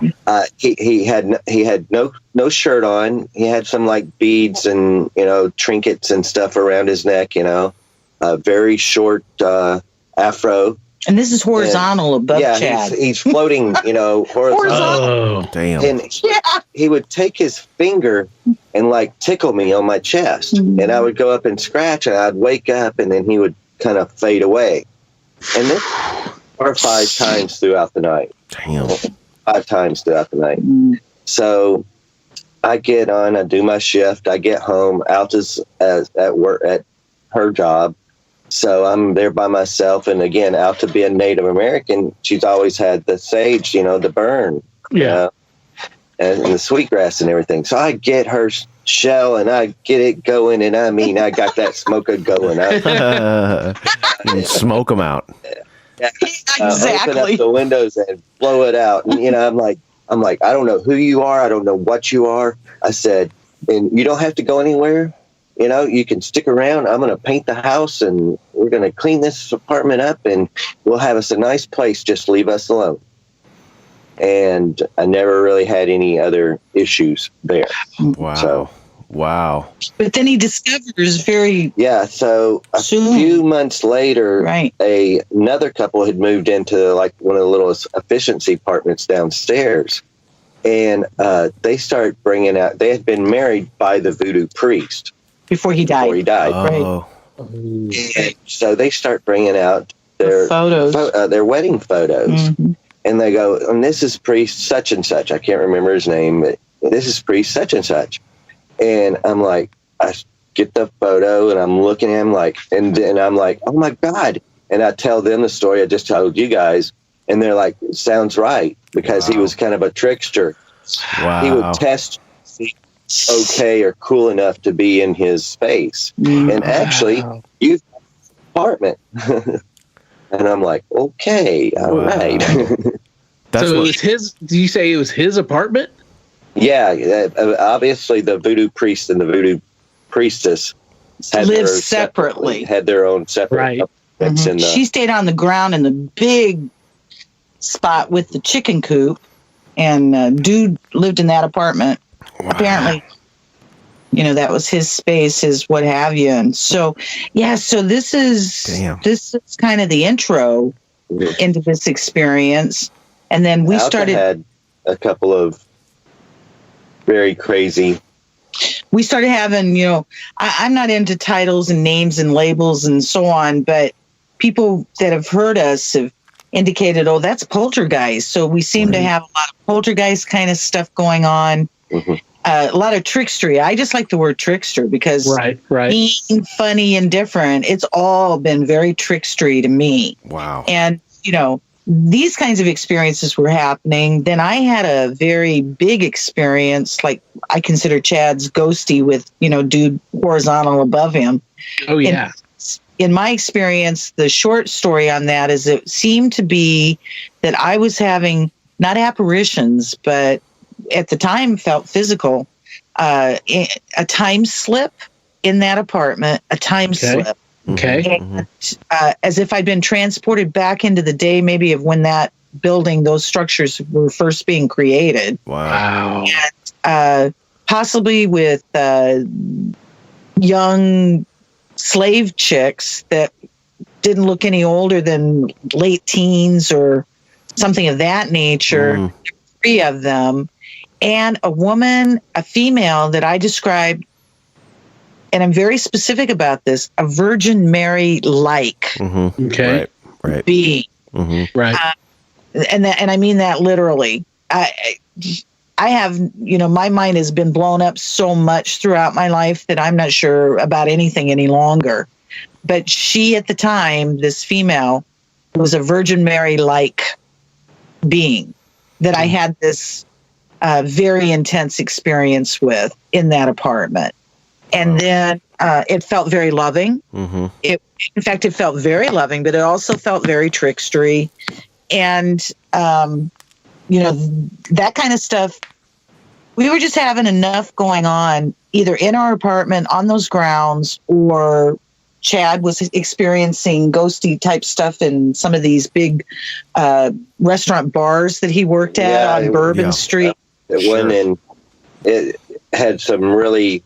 I had just finished my shift, and I'm sitting up there at the bar, the bar, getting me a shift drink or whatever, getting me a drink after work, and The bartender was just really cool. He was just like this old philosopher. We could just talk about anything, And I think Alta had gotten off work and she was there, and maybe a couple other friends, were sitting there.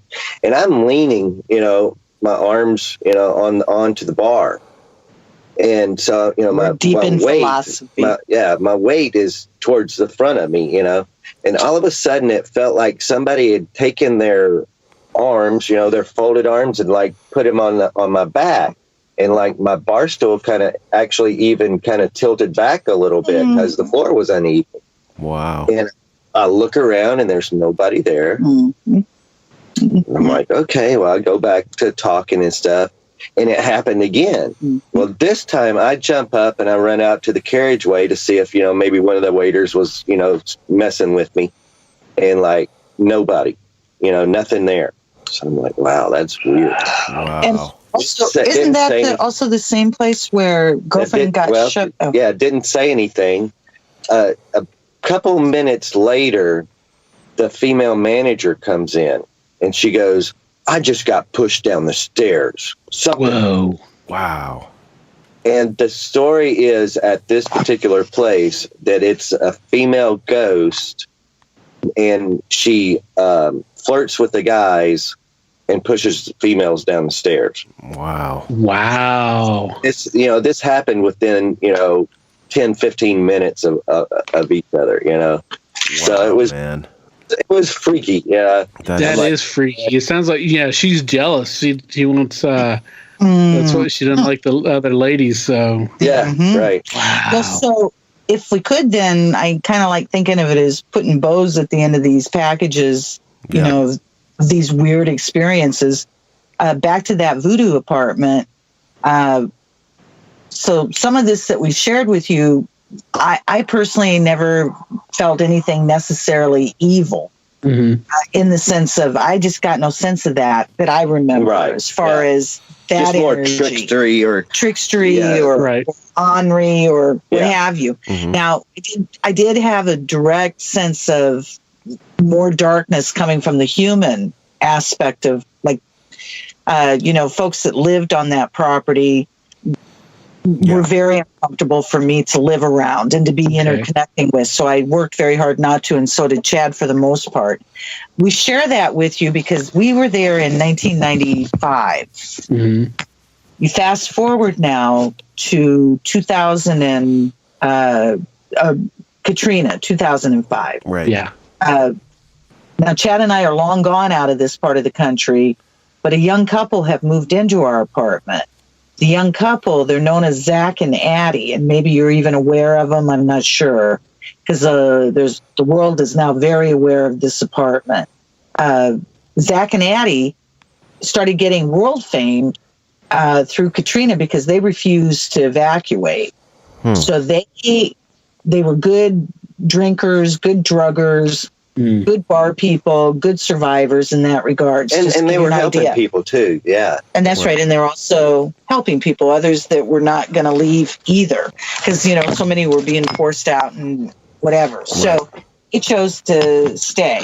Well, they were in the height of their life because they had access to all the drugs, all the booze, all the anything they needed, foods and so on and so forth for quite a while because everything's evacuated. Right. So they're kind of in their heaven, it sounded like, to listen to what we've learned about them. Then all of a sudden, as they say, the lights were turned back on. Once, life started to return, their lives started to shamble.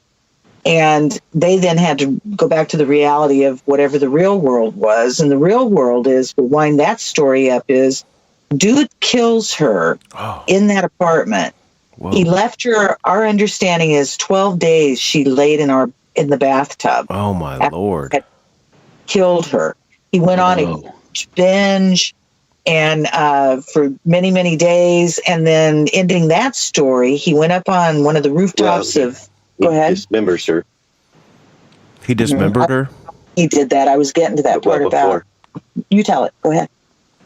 He dismembers her and puts part of her on the cook on the stove, part of her in the refrigerator, put her in the oven. So wow. And then he goes up to one of the real nice hotel bar top, rooftop bars, and does more drinking, and then they say he just walked right off the roof. Wow, man! I never heard that story. No, me neither. But I'm looking into it right now. Wow, man! Duke came out of New York City, an author, a writer, and relocated himself here apparently for however long it took him, months, a year, whatever, and wrote a book, and it's called "Shake the Devil Off" or "Shake Off the Devil." I think it's "Shake the Devil Off." Wow! But let me say, Chad got that book. I was not too crazy about it, but Chad went ahead and ordered the book, and what I was able to glean out of the book is everything seems to indicate this author, and everybody seems to feel as if dude did this because he'd been in Iraq for a short period of time, a year or two, as a veteran, and that he came back all effed up and PTSD and right. There's never one sense or sound about anything going on that property or in that apartment. There's nothing paranormal that I understand, or high strangeness, or none of that language. It's all sounding like it's all wrapped around. So we offer our part of this story because we did not experience that kind of energy. It could have been, for lack of a better term, a perfect case scenario for a bunch of different pieces of the puzzle to come together. Yeah. You know what I'm saying? I mean, you look into it, and I'm just sparing you, time and my voice. There is all those pieces, and I think you'll find it fascinating. Certainly is fascinating from the perspective of all those pieces, but the sad part and again, I just brought it up for the fact that to me, all of the really interesting, because that's just horrendous, the interesting with the paranormal, the high strangeness, the weird stories is what goes on that property. We had a phantom fire while we lived there. We're laying up in bed again, one of those nighttime, gone to bed, gone to sleep, and all of a sudden I smell smoke, and that's not something you want to experience in the French Quarter because everything's attached, and it's 300-year-old buildings and wood and, so on.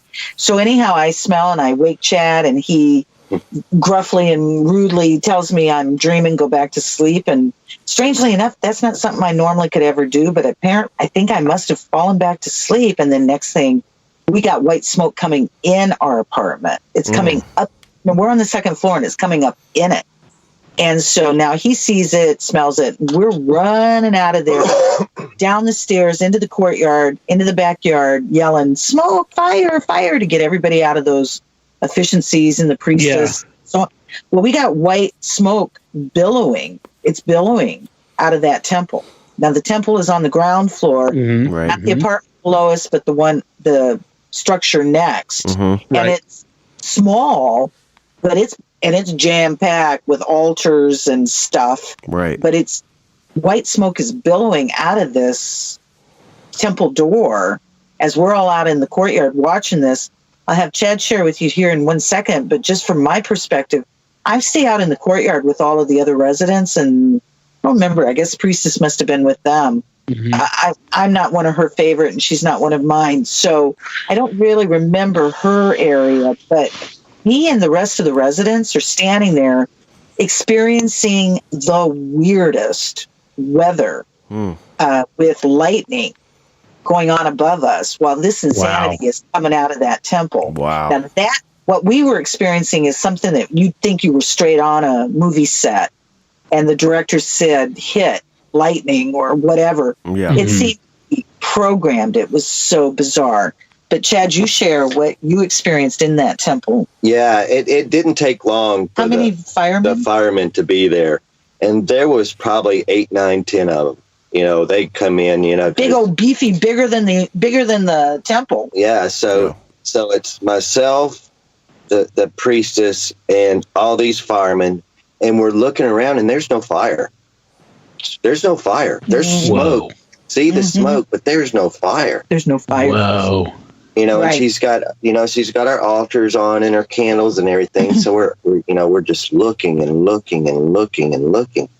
And finally I get over to, it was her and her husband's, dead husband's, wedding anniversary. And she had this one altar set up, you know, with their candles kind of on the floor with, you know, different trinkets and stuff.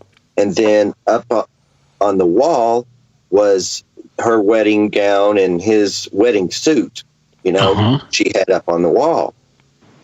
Well, I start looking at this altar and, you know, the candles with the jars and the, you know, they got the saints and stuff on it. Right. One of those had burned all the way down and it busted, you know, it stood standing up. So it was real hard to tell, but you could tell it busted. And it kind of traveled along some of the trinkets and stuff that she had on the floor. It went up the wall, you know, maybe 3 or 4 foot. And then she had like these pictures of the saints, you know, the depictions of the saints. And it stopped right there. If it would have went up above those pictures of the saints where her wedding dress was, it would have been a whole probably different story. But yeah, wow, that was pretty crazy. And it is. The fireman asked, you know, hey, will you go on and put your, you know, candles out for the night? And but they got the flock out of Dodge. Out. Yeah, hell.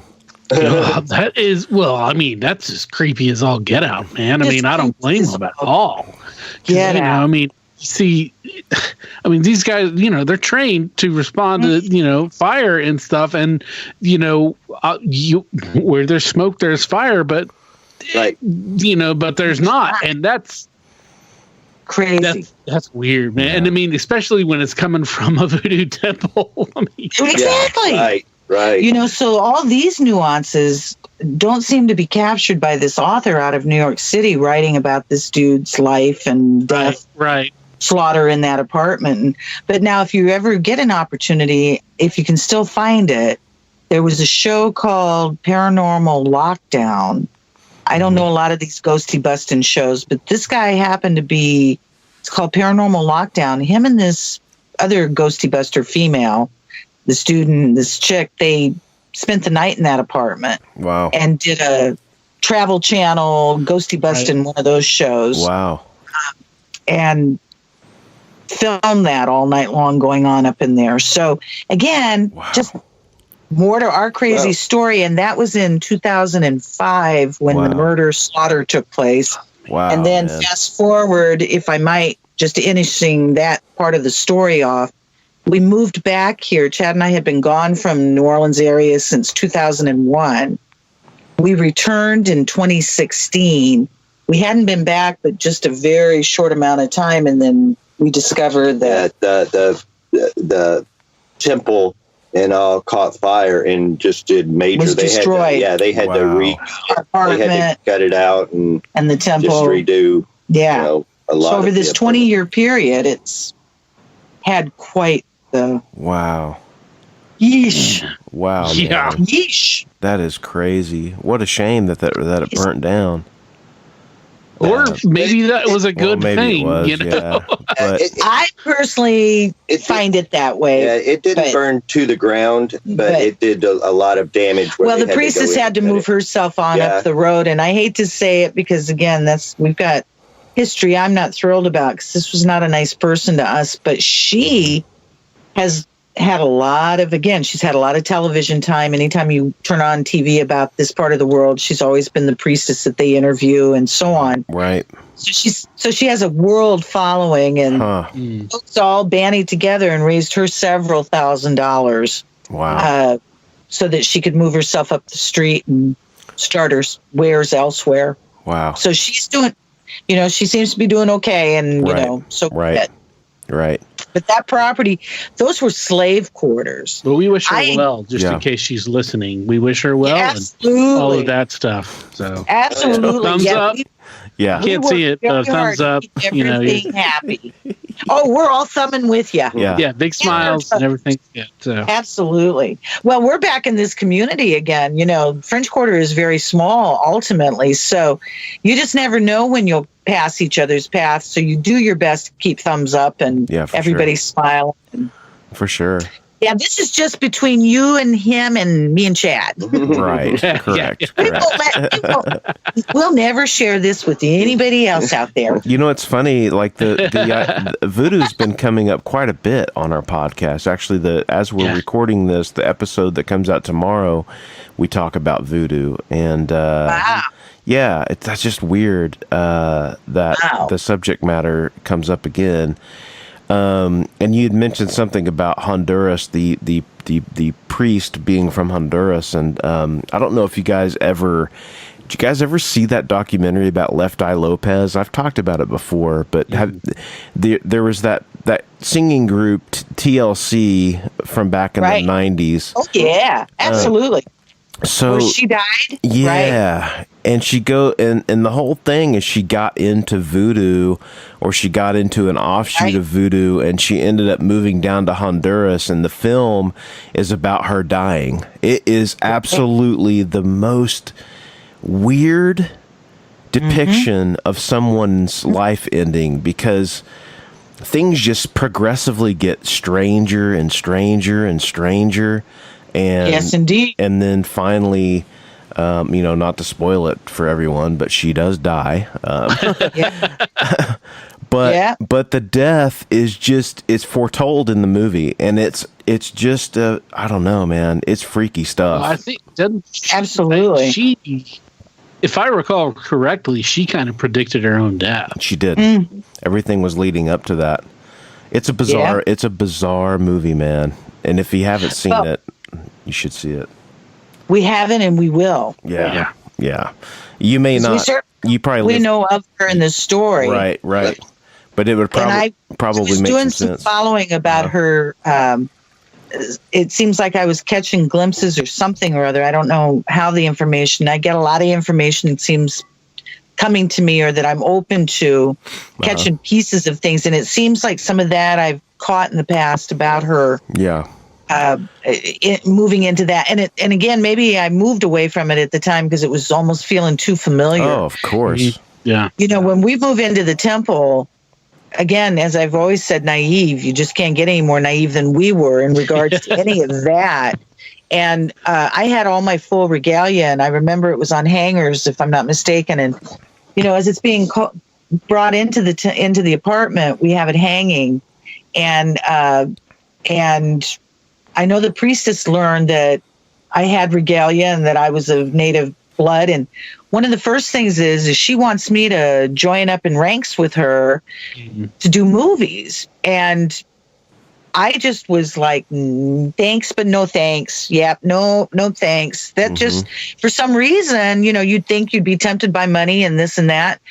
What I discovered, because we knew nothing about voodoo, is that voodoo temples all have Native American altars, and they honor Indians. And because I guess back in the day, when they were on the run, Indians would take them in if they didn't slaughter. Because there's a lot of myth in a lot of worlds. Yeah. So it's just dependent on who, where, and when. You're out of Oklahoma. You have history with these worlds. Yeah. So, but for the most part, voodoo honors Native and has altars, and so she just saw us as a money-making operation, right? Maybe and who knows what else, because I didn't ask questions. I just knew I didn't like it and didn't want to be a part of it, and I wasn't interested in slaughtering chickens. I eat them, but I just wasn't interested in. Right.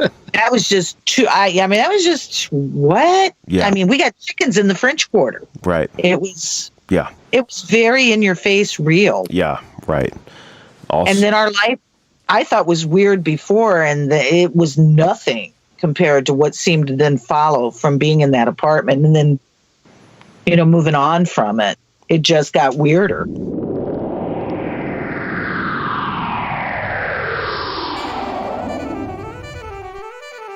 Hey, everybody, you're listening to the What's Your Weird Story podcast. You probably knew that already because you're listening or downloaded to the episode off of your iTunes or your Spotify or whatever place you get your podcast from. We want to thank you for listening. We also want to remind you to like us, follow us, subscribe to us, make sure that you get your new podcast episode every week. We'd also like to ask you to rate and review so that we can grow our audience and we can have more friends, we can have more stories. So thanks for listening to What's Your Weird Story.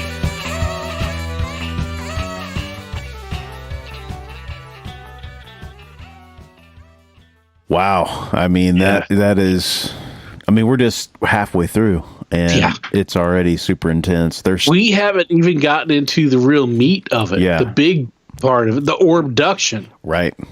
Yeah.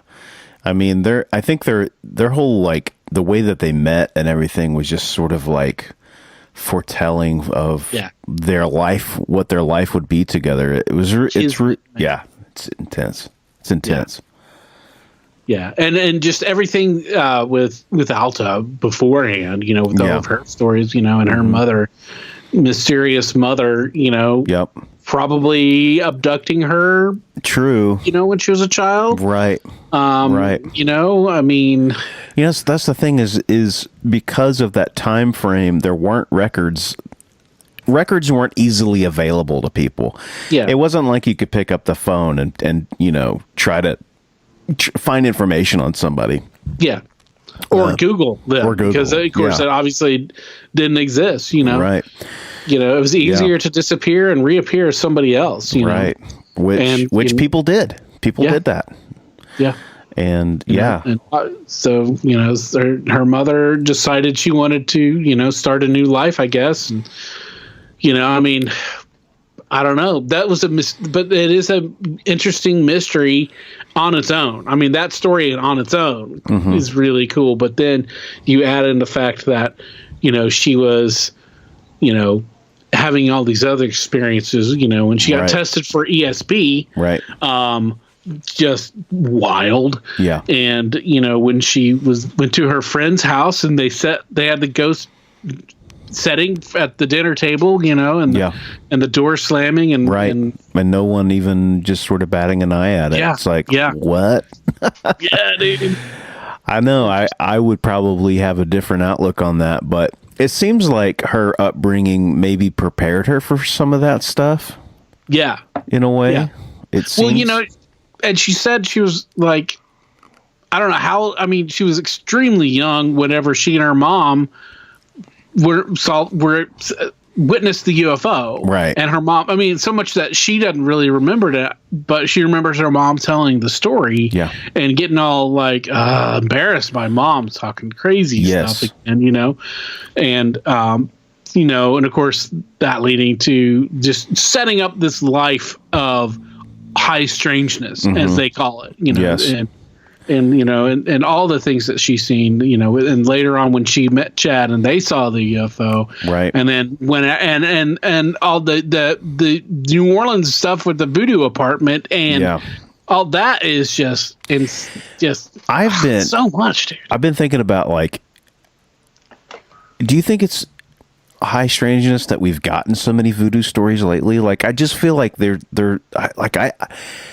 amount of voodoo stories that we've had are really, like, weren't even really on my radar before we started this podcast. I mean, it's something I thought about a little bit, but the amount of people that have come forward, if, you know, I'd say, you know, there's at least 3 to 4 of these, stories that people have these experiences with it. It's like, it's just interesting that has been a topic, and it is something that, you know, I had referenced in the interview at some point.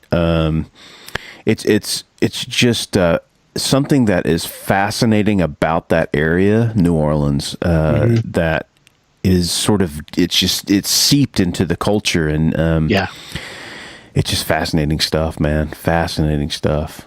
Well, you know, I mean, like, it's possible. I've got friends who have told me stories who, you know, they don't want, one reason or another, don't want to be on the air. Yeah. And, you know, and New Orleans is just you know, like you said, it's just oozing high strangeness. It's just one of those cities like, I imagine that London and Paris and Rome also have a massive amount of weirdness going on. Right. But New Orleans is our big weird. I mean, New York, I'm sure, is weird as well. But in New Orleans, it's embraced as, like you said, as the culture. It's part of the culture. It's part of it.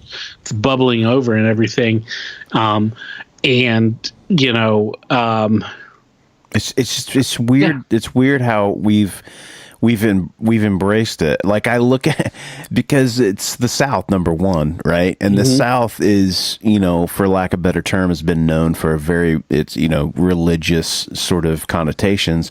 But that particular area, we just sort of embraced it. And it's like you can walk down the street and buy a Voodoo t-shirt. You know what I mean? It's just like, which I think is awesome.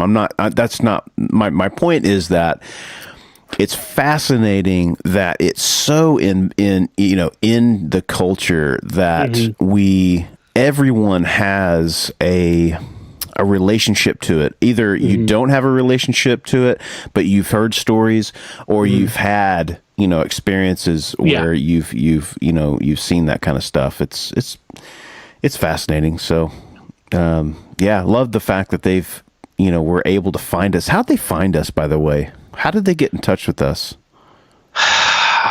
You know,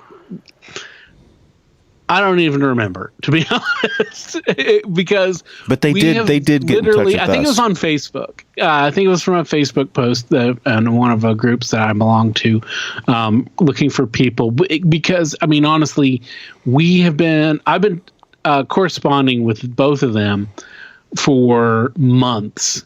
And for the better part of this year, saying, you know, trying to line up a time and a date that that you and I and that the two of them could all be basically all be in the same room at the same time. Right. You know, and it's been difficult because, you know, they've got their schedules. So it's working around two people to have their corresponding schedules and coordinating our two schedules, and it just took forever. But, you know, I mean, I kept saying to them, hey, you know, it might have been a month or so in between, you know, things. I was like, hey, we're still interested in hearing your story. We still want to, you know, do this. We're trying to figure out when we can get this done. So, you know, stay with us. Don't lose hope or whatever. And during that time, they were like, yeah, they were cool, you know, and they were listening to us and everything. And finally, it just finally worked out that we were able to get I think it was a Monday evening, you know, because they work nights, you know, as well. So like, you know, we were able to get the same time and everything coordinated, and you know, and boy, we were in for a treat. We talked and talked. And, you know, like I said, it was 3.5 hours, and we still had a lot more, you know, that we could have covered. So hopefully we'll have them back on after next week's continuation of this story. Yeah, absolutely. So but yeah, so this is going to be a long one. So I guess we should try and wrap it up. Yeah. Yep. Hey, everybody, we hope that you enjoyed this. Chad and us will be back next week. We hope that Santa was good to you. If that is what you celebrate here at the end of the year, if, you know, whatever it is, we hope you've had happy holidays and continue to do so. And we will see you in 7 days on New Year's Eve, the last day of 2019. And I, for one, cannot wait to launch over into the start this next year. Yeah, me too. Man, it's been a rough one. So, you know, the hope for a brand new year continues on. 100%. And, you know, hopefully we can get some good positive, you know, growth and change in the next year, and good fortune and whatnot. So, absolutely. But, you know, we have been very fortunate this year. I will say that, amongst all of our, personal strife and struggles and everything, that we've been able to continually do the podcast and get it out in a quality level, and also having everybody out there come on and share their stories, and for us to grow Weirdsville and just grow as a podcast and to incorporate more kinds of weirdness and everything. So, we say it every week, but we mean it every week. We mean it every day. Thank you for listening. Thank you for sharing. Thank you for being part of Weirdsville. You guys, your support and your love and all of that stuff, your communication. We love hearing from you guys. So when we hear, from you guys, it just keeps us going. And that's the best present that we could have. So absolutely. So thank you very much. And, we will see you next week. In the meantime, be safe. Be weird. Ho, ho, ho. As always, if you have a weird story, we want to hear it. If you have a lot of them, we want to hear them all. We can't do this podcast without your invaluable contributions. Whether it's sharing your stories, listening, rating, and spreading the word about the podcast. Thanks for listening. Until next time, be safe. Be weird.